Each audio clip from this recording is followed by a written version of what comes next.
ఓం నమో వెంకటేశాయ. కలియుగ ప్రత్యక్ష దైవంగా కీర్తింపబడినటువంటి తిరుమల శ్రీ వెంకటేశ్వర స్వామి ఆలయంలో నిత్య కళ్యాణం పచ్చతోరణంగా విరాజిల్లుతూ ఉంటుంది. ఇక్కడ ప్రతిరోజు ఒక సేవ, ఓ కార్యక్రమం, పండగ వాతావరణం కూడా నెలకొని ఉంటుంది. ఇన్ని కార్యక్రమాలను నిర్వహించడానికి పుష్పాలు, ఫలాలు, ఆకులు, అదేవిధంగా సుగంధ ద్రవ్యాలు కావాల్సి ఉంటుంది.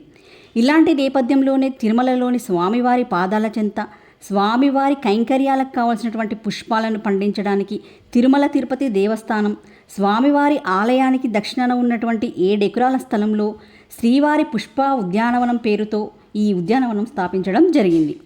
ఇక్కడ స్వామివారి మూల విరాట్తో పాటు పరివార దేవతలకు కావలసినటువంటి అన్ని సేవలకు, పండగలకు, బ్రహ్మోత్సవాలకు పుష్పాలు, ఫలాలు, ఆకులు, అదేవిధంగా అరటి చెట్ల దగ్గర నుండి ప్రతి ఒక్కటి ఇక్కడ నుండి వెళ్తాయి.